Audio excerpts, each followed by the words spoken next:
واحلل عقدة من لسانی یفقہوا قولی۔ آج کی ہماری مجلس اللہ کے فضل اور اس کی توفیق کے ساتھ ہمارے استاد محترم فضیلت الشیخ الفقیہ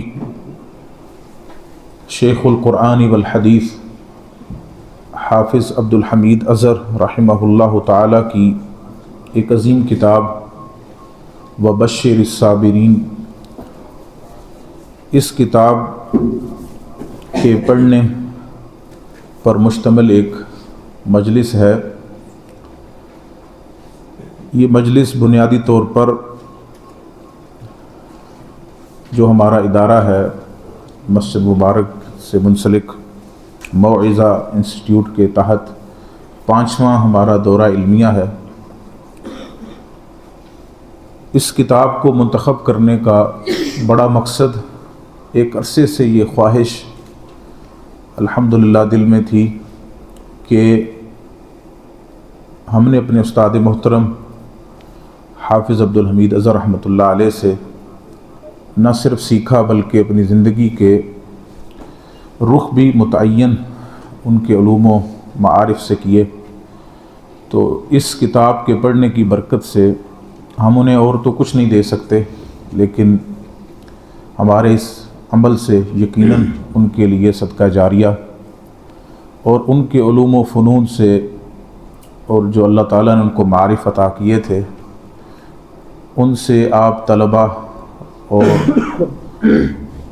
عمومی طور پر مسلمانوں کو اس سے خیر پہنچ جائے اور آپ اس سے مستفید ہوں، یہ بڑا مقصد ہے۔ اور یقیناً آپ اس کتاب کو پڑھتے ہوئے اس کا بہت زیادہ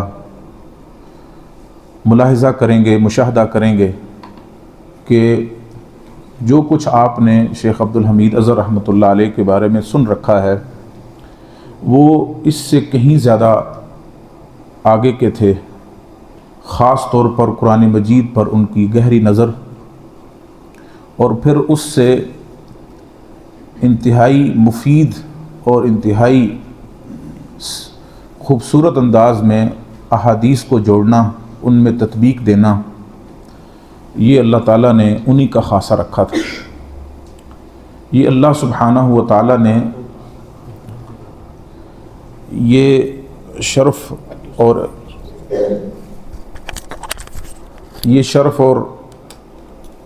یعنی یوں کہہ لیں کہ توفیق اللہ سبحانہ و تعالیٰ ہی کی دین تھی کہ اللہ تعالیٰ نے مجھ جیسے گناہ گار اور ہمارے ساتھیوں کو جو ہمارے ساتھ پڑھنے والے تھے، بڑے بڑے وہ صاحب علم و فضل ہیں، الحمدللہ اپنے اپنے علاقے میں وہ خیر و خوبی کام کر رہے ہیں، اللہ سب کی علم و عمل میں برکتیں کرے، اور ہم سب کو جو شیخ صاحب کے شاگرد ہیں اور ان سے استفادہ کیا ہے اللہ ان کے لیے صدقہ جاریہ بنائے۔ تو یہ ہمیں اللہ نے توفیق دی کہ شیخ صاحب سے ہم نے 2-2.5 سال کم از کم ان کے زندگی کے آخری ایام، بلکہ ان کی وفات بھی ہمیں پڑھاتے ہوئے ہی ہوئی، یعنی ہمیں آخری ہم الحمدللہ اس اعتبار سے شاگرد ہیں۔ اور یہ کوئی فخر کی بات نہیں بلکہ اللہ تعالیٰ کے حضور شکر بجا لانے کی بات ہے کہ ایک بڑے عالم سے اللہ تعالیٰ نے ہمیں استفادے کی توفیق دی۔ اور یقیناً جو طالب علم ہوتے ہیں وہ اپنے استاد کے لیے اس کے علوم کو پھیلانے کا سب سے بڑا ذریعہ ہوتے ہیں۔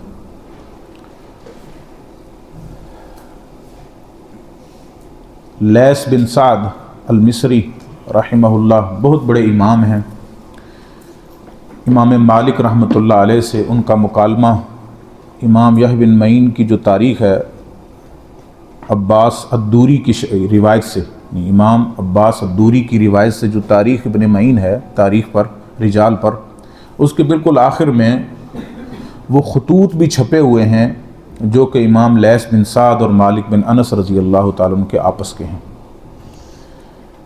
علماء نے لکھا ہے کہ لیث بن سعد رحمہ اللہ امام مالک سے بڑے عالم تھے، لیکن امام مالک رحمۃ اللہ علیہ کو شاگردوں نے محفوظ کر لیا، ان کے علوم و فنون کو پھیلا دیا۔ اس کے مقابلے میں لیث بن سعد المصری رحمہ اللہ کو ویسے شاگرد میسر نہ آ سکے جو ان کے علوم و فنون کو جمع کرتے اور آگے پھیلاتے۔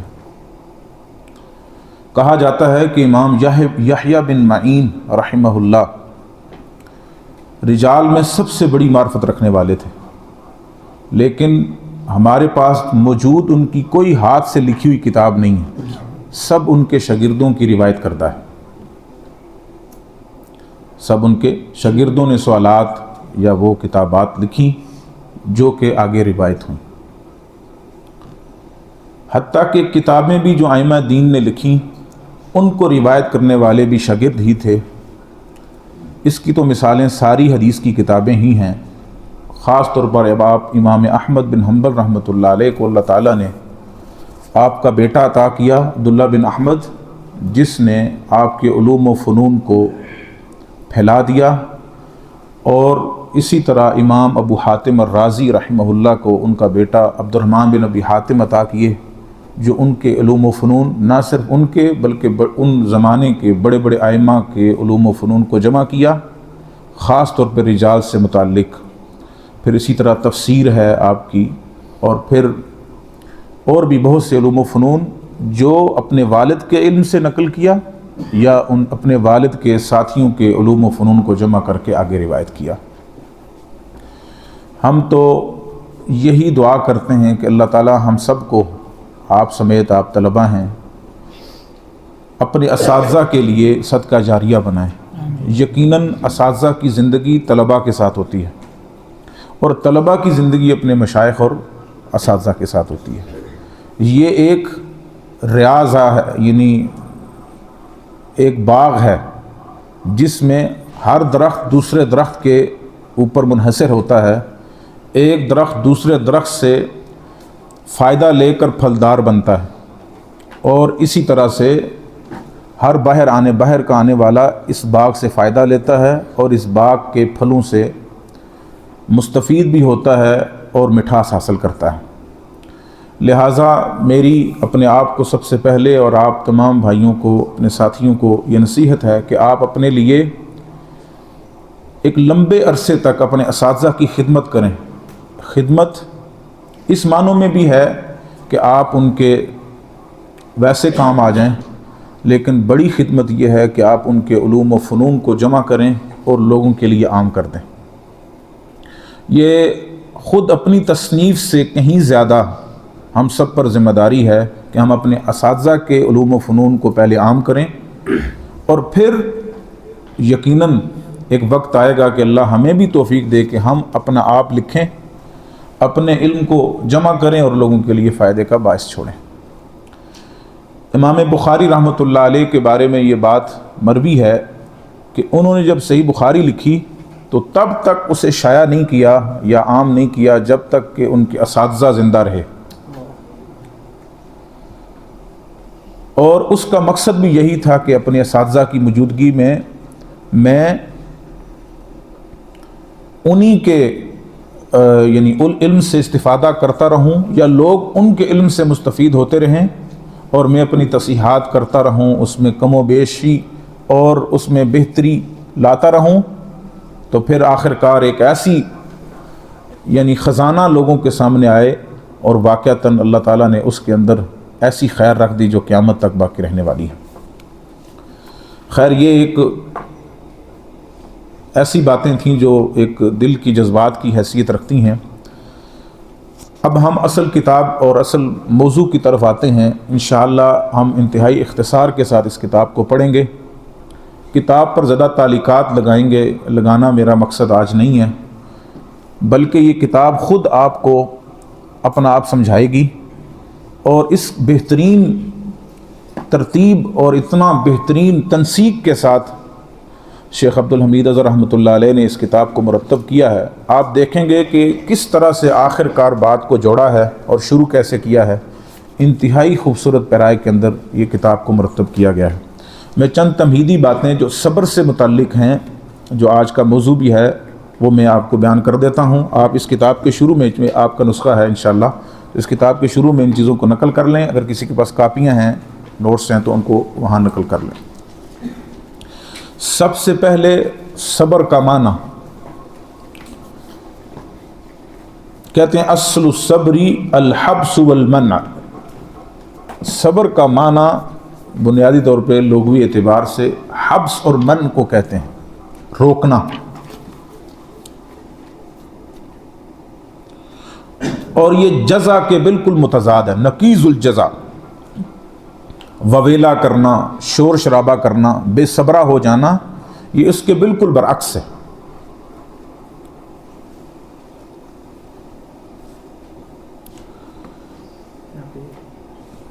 صبر اس دوائی کو بھی کہتے ہیں یا اس لیپ کو کہتے ہیں جو سر پر لگایا جاتا ہے یا کسی جسم کے اسی حصے پر لگایا جاتا ہے جو اکڑ جاتا ہے. جو آپ نے دیکھا ہوگا، یعنی کوئی ایسی چیز جو لیپ کی جاتی ہے اس کو صبر کہتے ہیں. جب لیپ کرتے ہیں، جب سوکھتی ہے تو وہ اکڑ جاتی ہے، اس میں شدت آ جاتی ہے. اس لیے صبر کے معنوں میں الشدہ والضیق کے معنی بھی کیے گئے ہیں.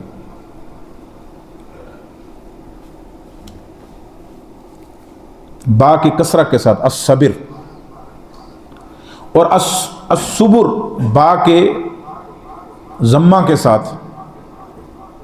وہ زمین جو سخت ہو، پتھر یا یعنی مضبوط زمین کو بھی الصبر کہتے ہیں. الصبر با کے ضمہ کے ساتھ اور صاد کے ضمہ کے ساتھ.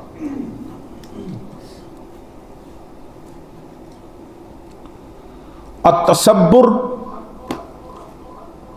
خود کو صبر میں غرق کرنا، خود پر صبر کو لاگو کرنا.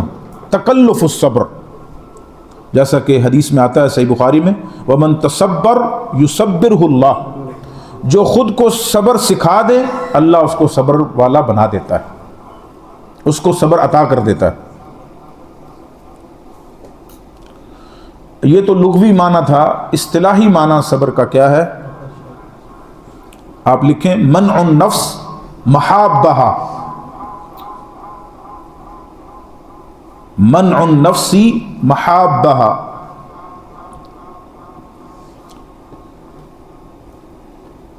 وکفها عن ہواہا،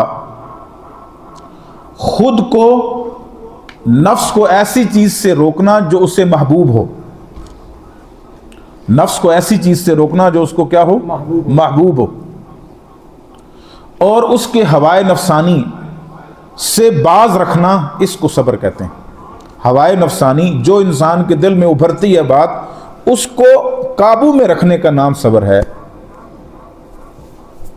ابھی وقت نہیں کہ اسے حاصل کیا جائے.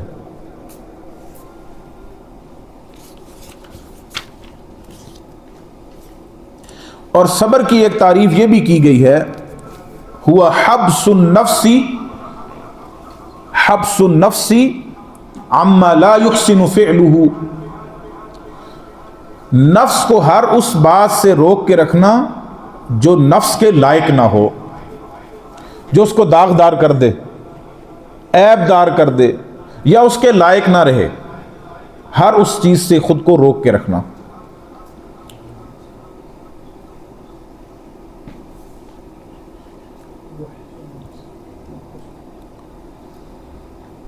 صبر یقیناً یہ تو اس کا لغوی اور اصطلاحی معنی ہوا. یاد رکھیں صبر دین کے اعلیٰ مقامات میں سے ہے، اعلیٰ درجہ ہے صبر دین کے اہم مقامات میں.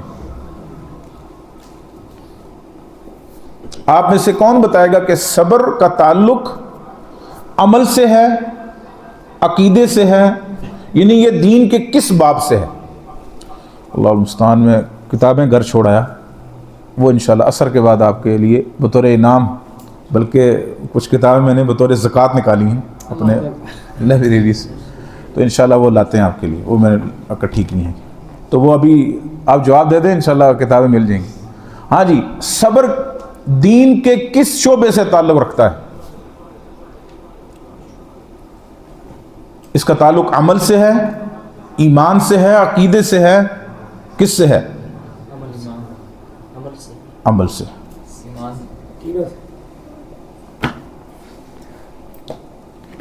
ہاں جی، ایمان سے۔ جی کیسے؟ نہیں، اقوال دلیل نہیں میں نے پوچھی، یعنی اس کو کیسے ثابت کریں گے کہ صبر ایمان سے ہے؟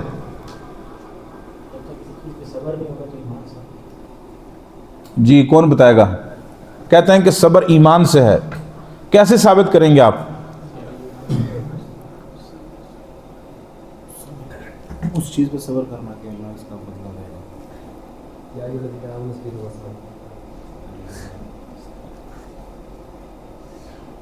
صبر عبادت ہے، عبادت کے ساتھ جی عباس،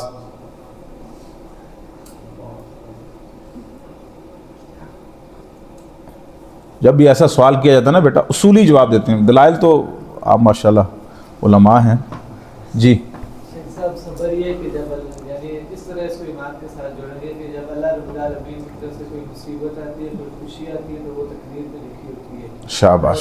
اس کو وہ ایمان کے 6 ارکان ہیں، آخری چیز تقدیر پر ایمان ہے، اور یہ تقدیر سے ہے، انعام بنتا ہے جی، اور ان کا بھی بنتا، ایک اور بھی تھا نا ایمان والا، ایک اور جنہوں نے، بہرحال ان کا نام نوٹ رکھیں جی آپ، ٹھیک ہے انشاءاللہ۔ اویس شاہ جی، تو صبر اعلیٰ مقامات میں سے، اس کا تعلق ایمان سے ہے اور ایمان بالقدر سے ہے، اس لیے ہم نے اس پر لکھوایا بھی ہے کہ یہ آپ کیا عبارت لکھیے جی، نہیں اوپر علمی عقیدی اور علمی عقدی اور اس لیے تو یہ عقیدے سے متعلق، ٹھیک ہے جی، تو یہ عقیدہ اور ایمان سے متعلق ہے، صبر کا تعلق ایمان اور عقیدے سے، یعنی اس میں سے ہے۔ صبر کی 3 اقسام ہیں، میں انتہائی اختصار کے ساتھ ہم کتاب تاکہ نماز سے پہلے ہی شروع کر لیں۔ صبر کی 3 اقسام ہیں۔ نمبر 1 صبر علی طاعت اللہ، صبر علی طاعت اللہ، اللہ کی اطاعت پر صبر، اللہ کی اطاعت پر صبر۔ صبر عن معصیت اللہ، اللہ سبحانہ و تعالیٰ کی معصیت سے رکنے اور باز رہنے پر صبر، نفس کو روک کے رکھنا کہ میں اللہ کی نافرمانی نہیں کروں گا۔ صبر علی الاقدار، اللہ کی تقدیر پر صبر، کوئی بھی پریشانی تکلیف مصیبت آئے اس پر خود کو جزا و فضا سے روکنا، ایک یہ صبر ہے۔ یہ 3 طرح کے صبر ہیں، اور بھی اقسام مختلف اعتبارات سے علماء نے کی ہیں، لیکن معروف اور مشہور یہ 3 اقسام ہیں۔ سب سے افضل صبر کون سا ہے، کون بیان کرے گا؟ جی ماشاءاللہ، ان کا بھی آپ نوٹ رکھیں جی۔ سب سے افضل صبر تینوں اقسام میں سے اللہ کی اطاعت پر صبر، یعنی صبر کا معنی اللہ کی اطاعت پر کیسے ہوگا؟ یعنی اپنے آپ کو اللہ کی اطاعت پر لگائے رکھنا اور مسلسل اسی پر اپنی زندگی گزارتے رکھنا، اس کو کہتے ہیں الصبر علی طاعت اللہ، الصبر علی طاعت اللہ۔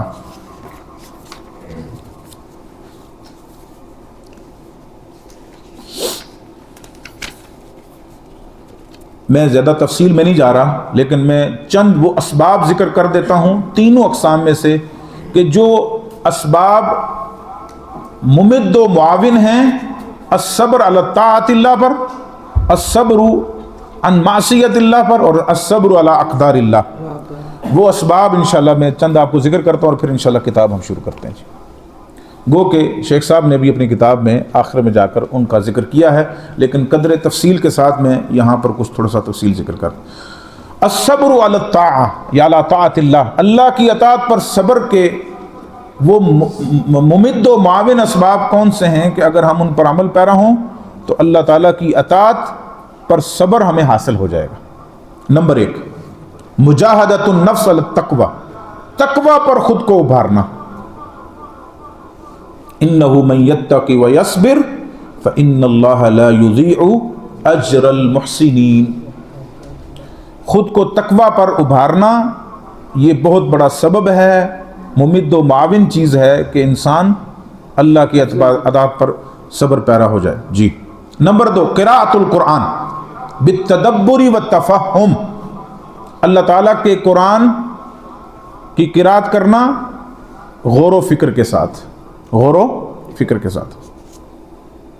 امام ابن قیم رحمۃ اللہ علیہ نے فرمایا مفتاح دار السعادہ میں، بہت عظیم قول ہے، فرمایا فلا شیء انفع للقلب من قراءۃ القرآن بالتدبر، کہتے ہیں کہ دل کے لیے، دل کی اصلاح کے لیے، دل کے لیے نفع بخش اس سے بڑی اور کوئی چیز نہیں ہے کہ انسان قرآن کی تلاوت غور و فکر سے کرے، اس سے بڑی اور کوئی چیز دل کی اصلاح کے لیے نہیں ہے، نفع بخش نہیں ہے۔ تیسری چیز حضور مجالس ذکر، ذکر کی مجالس میں حاضری دینا۔ یہاں ذکر سے مراد اللہ تعالیٰ کے احکامات، اللہ کی وحی کو سمجھنے سمجھانے کی جو مجالس ہیں، جیسے کہ انشاءاللہ یہ مجلس ہے۔ امام ابن الجوزی رحمۃ اللہ علیہ کا بڑا ہی خوبصورت قول، بہت ہی خوبصورت، یہ ان کی کتاب جو ہے نا التذکرہ، ابن الجوزی کی مختلف کتابیں بڑی ہی شاندار، واعظ تھے نا، واعظ تھے۔ التذکرہ، المدہش، التبصرہ، بہت شاندار کتابیں۔ تو اس کتاب میں التذکرہ میں فرماتے ہیں کم للہ فی مجالس الذکر من عین محرمۃ علی النار، یا محرمۃ علی النار، وکم قد وضع فیہا عن الظہور من ثقل الاوزار، کہتے ہیں کتنی ہی آنکھیں ہیں جو اللہ کے ذکر کی مجلس میں بیٹھ کر ان پر جہنم کی آگ حرام ہو جاتی، کتنی آنکھیں ایسی ہیں جب وہ اللہ کے ذکر، اللہ کی وحی کی مجلس میں بیٹھتی ہیں تو وہ جہنم کی آگ ان پر حرام ہو جاتی ہے، اور کتنی ہی پیٹھیں ایسی ہیں کہ اس مجلس میں بیٹھ کر وہ گناہ کے بوجھ ان سے ہلکے ہو جاتے ہیں اور ختم ہو جاتے ہیں۔ یعنی ایک بات سن کر انسان آنکھوں سے آنسو بہہ پڑتا ہے اور اس کو پیچھے کئی گناہ یاد آ جاتے ہیں، اللہ کی ذکر کی بات سن کر تو وہ اللہ سے معافی مانگ لیتا ہے۔ یہی بات ابن قیم رحمہ اللہ نے بھی لکھی ہے کہ علماء کی مجالس اس لحاظ سے اہمیت کی حامل ہیں کہ جب ان مجالس میں کوئی شخص جاتا ہے تو بوجھ لے کر جاتا ہے، گناہوں کے بوجھوں سے لدا ہوا پہنچتا ہے اس مجلس میں۔ ایک بات سن کر کسی عالم کی، عالم ربانی کی، اللہ سے توبہ مانگ کر وہ سارے بوجھ اتار دیتا ہے۔ کتنی بڑی، یہ اور کوئی فضیلت نہ بھی ہو عالم کی، یہی بڑی فضیلت ہے۔ چوتھی چیز، اللہ تعالیٰ کے تقوی اور اطاعت کے ثمرہ، یہ جو نتیجہ اسے حاصل ہونا، اس کی معرفت اس کو ہو۔ معرفت ثمرات تقوی اللہ و طاعتی، اسے پتہ ہو کہ اللہ کا تقوی اختیار کرنے سے کیا ملے گا، اللہ کی اطاعت کرنے سے کیا حاصل ہوگا، اسے یہ معلوم ہو۔ اس کی معرفت انسان کو اللہ تعالیٰ کی اطاعت پر ابھار دیتی ہے اور اس پر صبر انسان کے لیے آسان ہو جاتا ہے۔ پانچویں چیز، قراءۃ سیر الصالحین، نیک لوگوں کی سیرتوں کا مطالعہ۔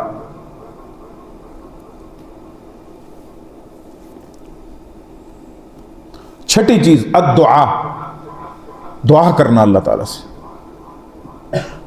جب نیک لوگوں کی آپ سیرتوں کا مطالعہ کریں گے، آپ کو اپنے عمل انتہائی حقیر معلوم ہوں گے کہ یہ لوگ تو نہ جانے کیسی مخلوق تھے کہ ان کی زندگی کا ایک لمحہ بھی ہمیں اللہ تعالیٰ کی نافرمانی سے والا نظر نہیں آتا۔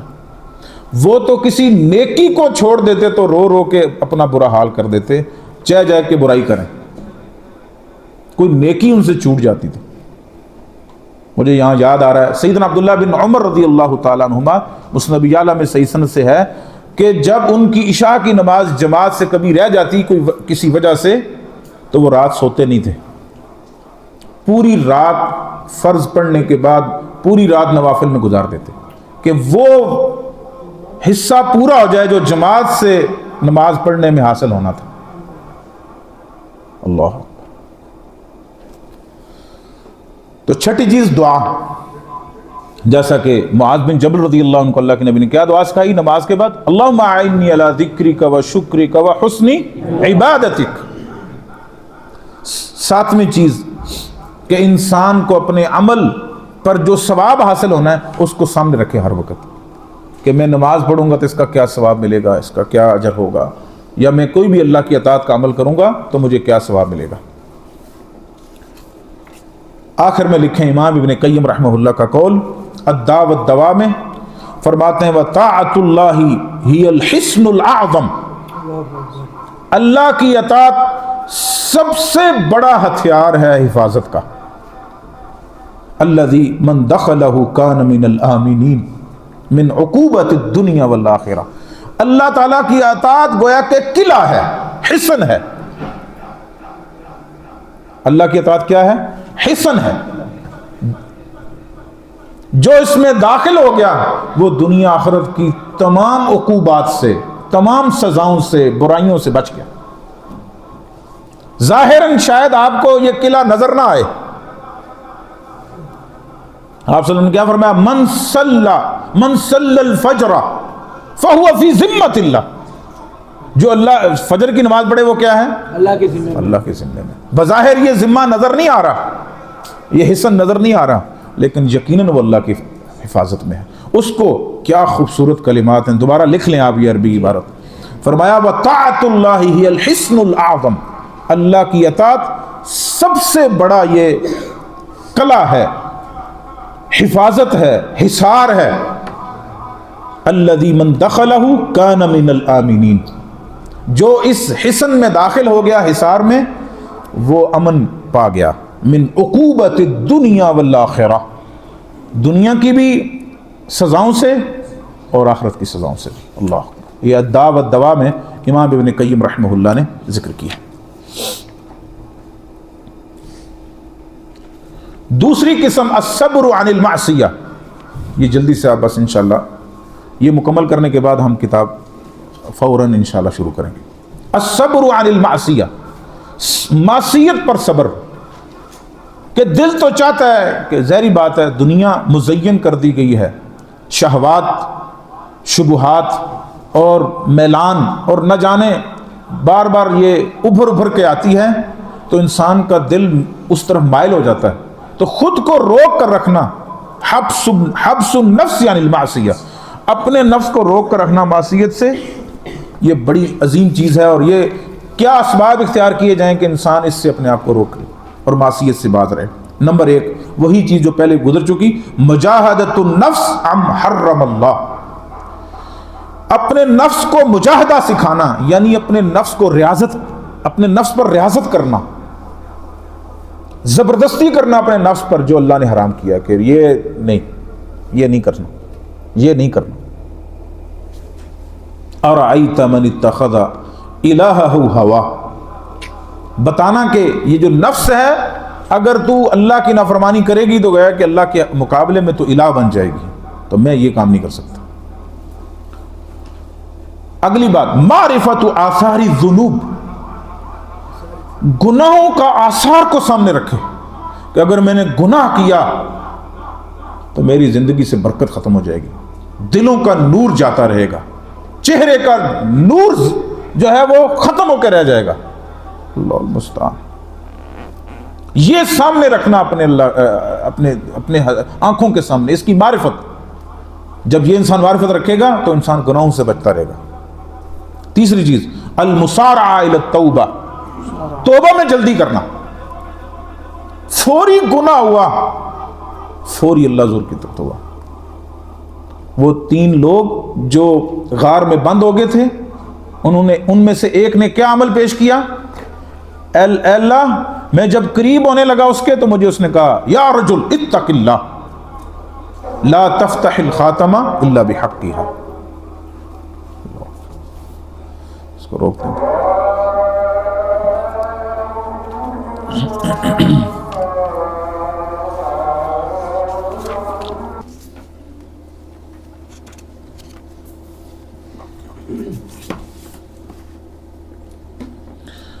تو تیسری بات یہ تھی المسارعہ الی التوبہ، توبہ میں جلدی کریں. امام ابن قیم رحمہ اللہ فرماتے ہیں الفوائد میں، القلب یمرض کما یمرض البدن، دل بھی ایسے ہی بیمار ہوتا ہے جیسے انسان کا جسم بیمار ہوتا ہے، اور اس وشفاؤہ فی التوبہ، اس دل کی جو شفا ہے وہ توبہ میں ہے. اس کی دل کی شفا کیا ہے؟ توبہ. توبہ میں کبھی تاخیر نہ کی جائے. جیسا کہ میں نے ابھی واقعہ سنایا، اس نے کیا کہا؟ لا تفتح الخاتم الا بحقها، تو یا اللہ میں نے اس کو اس کا مال بھی دے دیا، اس کا راستہ بھی چھوڑ دیا، اور تیری وجہ سے اس کو تو پر ایمان لے آیا، بس اللہ تعالیٰ نے ان کو نجات دے دی. چوتھی چیز تعظیم شعائر اللہ، اللہ کے جو شاعر ہیں ان کی تعظیم، جیسے نماز، روزہ، حجاب شرعی ہے، جو بھی، ان کی تعظیم بجا لائے. اصل میں انسان سے گناہ ہوتا ہی تب ہے جب انسان اللہ کی تعظیم میں کمی کرتا ہے، یہ بنیاد ہے. جب یا پھر کسی چیز کو ہلکا سمجھتا ہے جو اللہ کی شاعر میں سے ہے، نماز کو ہلکا سمجھے گا، لیٹا رہے گا. کسی بھی اطاعت کے کام کو جب انسان ہلکا جانتا ہے، ورنہ تو آپ نے اگر فلائٹ پکڑنی ہو رات 3 بجے، رات سوئیں گے نہیں آپ، ایسا ہے نا؟ کیوں؟ آپ نے اہمیت دی ہے اس کو. ورنہ وہی بندہ جو صبح 10 بجے سے پہلے نہیں اٹھتا، رات 3 بجے وہ پوری رات ہی نہیں جگہ، وہ پہنچا ہوگا، بلکہ رات 12 بجے وہاں پہنچا ہوگا. اہمیت تو یہی تعظیم، اللہ تعالیٰ کی تعظیم، شاعر. وَذَلِكَ وَمَنْ يُعَظِّمْ شَاعِرَ اللَّهِ فَإِنَّهَا مِنْ تَقْوَى الْقُلُوبِ مَا لَكُمْ لَا تَرْجُونَ لِلَّهِ وَقَارًا. تمہیں کیا ہو گیا کہ اللہ کے وقار کو نہیں جانتے ہو؟ تو جی. پانچویں چیز لزوم الصحبت الصالحہ، نیک صحبت، نیک ساتھی، اس کا ساتھ. چھٹی چیز طلب العلم، علم. جو انسان اپنے آپ کو کھپائے گا علم کی طلب میں، انسان معصیت سے باز ہوتا جائے گا.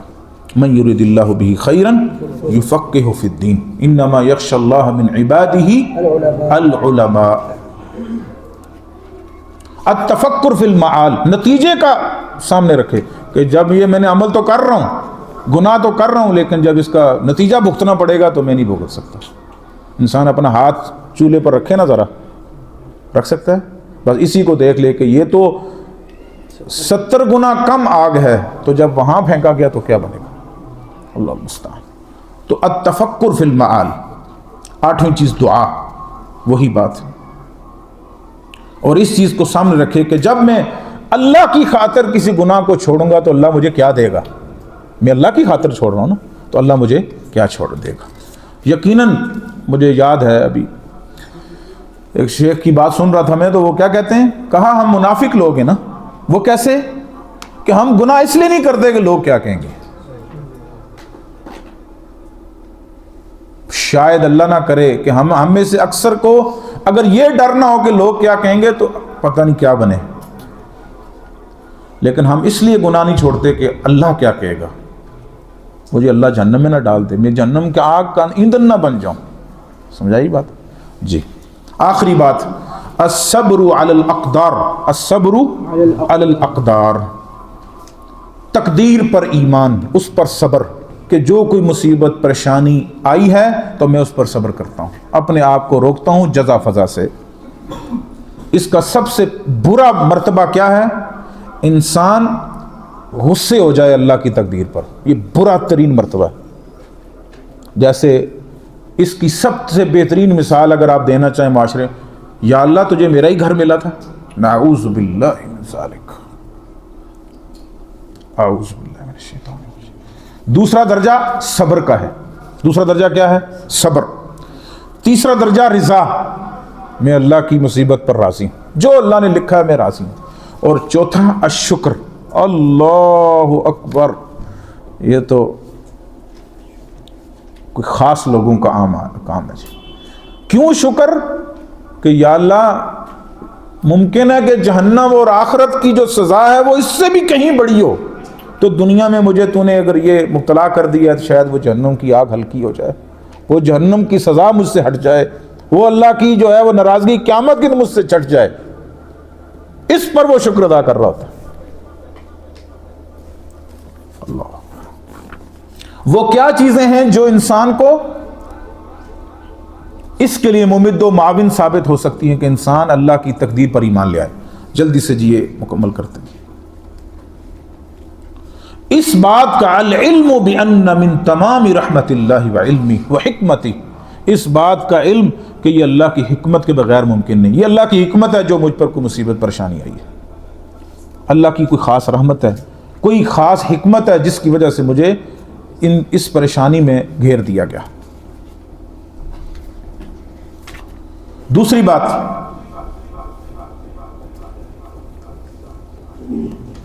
اس بات کو جاننا کہ جس نے مجھے اس مصیبت میں ڈالا ہے وہ احکم الحاکمین ہے،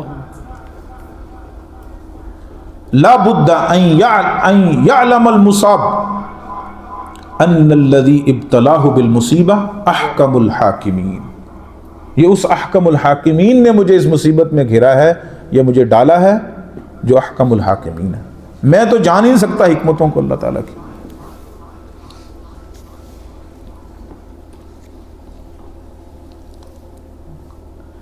اور آدمی اس بات کو پہچانے کہ دنیا میں کوئی مصیبت آ گئی یہ تو کوئی مصیبت نہیں، اصل مصیبت تو دین چھوٹ جانا انسان سے ہے، بے دین ہو جانا، انسان سے ایمان چھن جائے، یہ سب سے بڑی مصیبت ہے۔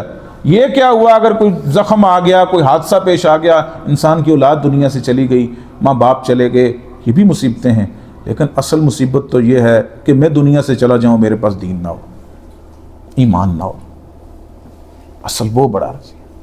یعنی اس پر تو کوئی، آپ دیکھتے نہیں گھروں میں ہم دیندار اپنے آپ کو کہتے ہیں نا، داڑھی پگڑی والے، ٹوپی والے، نمازوں والے، ہم گھر میں نماز کے فوت ہو جانے پر زیادہ دکھ کرتے ہیں یا بچہ تھوڑی دیر کے لیے کوئی آنکھوں سے اوجھل ہو جائے، گم ہو جائے، اس پر زیادہ دکھ کرتے ہیں؟ بس اس سے آپ اندازہ لگا لیں، میرا بچہ گم جائے، کوئی آدھے گھنٹے سے ادھر ادھر گلیوں میں گم ہو جائے، میری پریشانی اور اس کا عالم دیکھ لیں، اور میری نماز کا فوت ہو جانے کا عالم، یہ دونوں میں فرق پتہ لگ جائے گا کہ میں کتنا اللہ تعالیٰ کی دین کی نعمت کے گم ہو جانے پر فکر مند ہوتا ہوں یا دنیاوی کسی نعمت کے گم ہو جانے پر فکر مند ہوتا ہوں۔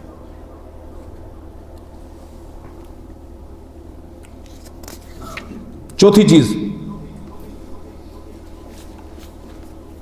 یہ بات کہ یہ مصیبت اللہ سبحانہ و تعالی وہ جو علیم اور حکیم ہے اس کی طرف سے ہے، تو ایک وقت آئے گا کہ اللہ تعالیٰ اس کو ختم کر دے گا۔ پانچویں چیز معرفت اسماء اللہ و صفاتی، اللہ کے ناموں اور اللہ کی صفات کی معرفت اس کو ہوگی۔ یقیناً جب اللہ کے ناموں اور صفات کی معرفت ہوگی تو وہ مصیبتیں اس سے ہلکی ہو جائیں گی۔ اس پر میں آپ کو نصیحت کروں گا، شیخ ابن عثیمین رحمۃ اللہ علیہ نے جو شرح عقیدہ واسطیہ جہاں تقدیر کی بحث لکھی ہے، وہاں پر فوائد الایمان بالقدر، کیا لکھا ہے بیٹا؟ فوائد الایمان بالقدر، 7 بڑے فوائد ذکر کیے ہیں، انہیں ضرور پڑھیں۔ ویسے تو القضاء والقدر جو شیخ صالح المحمود کی ہے حفظہ اللہ، عقیدے کے بڑے عالم ہیں، القضاء والقدر اس کے آخر میں بھی انہوں نے یعنی تقدیر پر ایمان لانے کے فوائد لکھے ہیں، وہ بہت زیادہ بار بار پڑھنے کی ضرورت ہے۔ التسلیۃ فی بیان رحمت اللہ، اپنے آپ کو تسلی دینا کہ اللہ کی رحمت غالب ہے غصے پر، جیسا کہ اللہ تعالیٰ نے اپنی کتاب میں لکھا ہے، کیا ہے؟ ان رحمتی سبقت او غلبت غضبی، میری رحمت میرے غصے پر کیا ہے؟ وہ غالب ہے۔ اپنے آپ کو تسلی دینا کہ اللہ کی رحمت تو بھاری بھاری ہے، غالب ہی غالب ہے۔ 7ویں بات، جو چیز انسان کی مصیبت کو ہلکا کر دینے والی ہے وہ کیا ہے؟ یہ بات کہ یہ میرے رب نے کوئی خیر کا معاملہ میرے ساتھ کیا ہے تب مجھے مصیبت میں ڈالا ہے، جیسا کہ حدیث میں آتا ہے من یرید اللہ بہ خیرا یصب منہ، جب اللہ تعالیٰ کسی کے ساتھ خیر کا ارادہ کرتا ہے تو اسی کسی مصیبت میں ڈال دیتا ہے۔